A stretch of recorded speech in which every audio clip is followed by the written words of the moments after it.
आपके saving account पर भी मिलेगा एफडी की तरह इंटरेस्ट। कैसे जानेंगे इस वीडियो में। जब हम सेविंग्स की बात करते हैं तो सबसे पहले हमारे दिमाग में आता है कि कहीं इन्वेस्ट कर देते हैं। और अगर आप यंग हैं और आप अपने माता पिता या फिर फैमिली मेंबर्स के साथ अगर आप इन्वेस्टिंग की बात करते हैं तो उनका सबसे पहला सजेशन होता है बेटा एफडी करवा लो, रिटर्न भी अच्छे मिल जाते हैं और पैसे सेव भी रहते हैं। और ये बात सच भी है, एफडी में हमारे पैसे सेव भी रहते हैं और एफडी के साथ साथ हमारे पैसों पर इंटरेस्ट भी अच्छे मिल जाते हैं। लेकिन एफडी में सबसे बड़ा प्रॉब्लम यहाँ होता है कि जब भी आपको पैसों की जरूरत पड़ती है तो आप एफडी से उन पैसों को विड्रॉल नहीं कर सकते। अगर आप करते भी हो तो आपको भारी पेनल्टी देना पड़ता है। अब हम इस वीडियो में देखेंगे कि क्या हमारे पास ऐसा कोई ऑप्शन है जिसमें इंटरेस्ट है वो एफडी वाला मिल जाए और उसमें कोई लॉक इन पीरियड ना हो, मतलब हमको जब जरूरत पड़े हम पेमेंट निकाल सकें। ऐसा बिल्कुल ऑप्शन है, वो है आपका सेविंग अकाउंट। लेकिन अब आप यहाँ सोच रहे होंगे कि सेविंग अकाउंट में तो सिर्फ 2 से 3% का ही रिटर्न मिलता है। अब इसमें होता यह है कि जो आप अपने सेविंग खाते में फंड रखते हो इमरजेंसी के लिए, उस पर 2 से 3% की वजह 6 से 7% का इंटरेस्ट मिलने लगता है। इस फैसिलिटी को स्वीप इन फैसिलिटी बोलते हैं। आप यहाँ बैंक में जाकर सिंपल से बोलना है स्वीप इन फैसिलिटी को हमको एक्टिवेट करवाना है। अलग अलग बैंकों की स्वीप इन फैसिलिटी के नाम अलग अलग हो सकते हैं। जैसे उदाहरण के लिए state bank of India. State bank of India की स्वीप इन फैसिलिटी का नाम सेविंग प्लस है।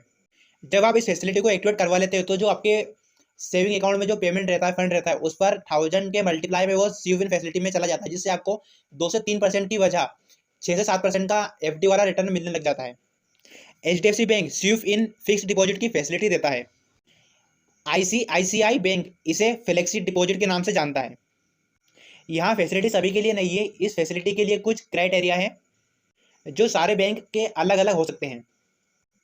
मेनली आपकी किसी भी बैंक के साथ 25,000 तक की फिक्स डिपॉजिट होना चाहिए और आपके सेविंग अकाउंट का मिनिमम जो बैलेंस है वहाँ 25,000 से 1 लाख के बीच में होना चाहिए, तभी आप इस फैसिलिटी के लिए एलिजिबल होते हैं।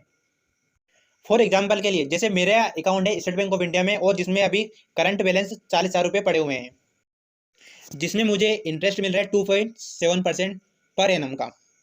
यहाँ पर मुझे 40,000 रुपये पर 2.7% के हिसाब से इंटरेस्ट मिलेगा 1,080 रुपये।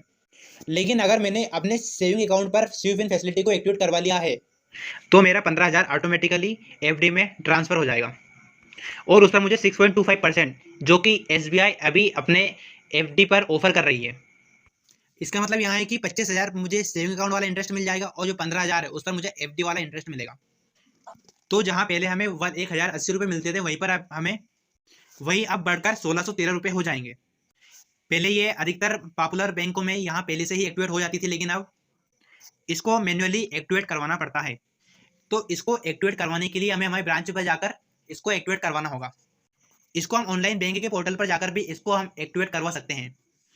अगर हम स्टेट बैंक ऑफ इंडिया की बात करें तो उसको हम योनो एसबीआई बैंक वाला जो ऐप है उसके द्वारा भी हम इस फैसिलिटी को एक्टिवेट करवा सकते हैं।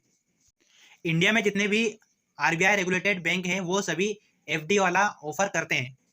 वो अलग बात है कि सारे बैंकों के इंटरेस्ट रेट है वो अलग अलग होते हैं। तो ऐसे आप अपने सेविंग अकाउंट पर भी एफडी वाला रिटर्न पा सकते हैं। अगर आपको यहाँ वीडियो पसंद आया तो हमारे यूट्यूब चैनल को सब्सक्राइब करें, लाइक करें, शेयर करें।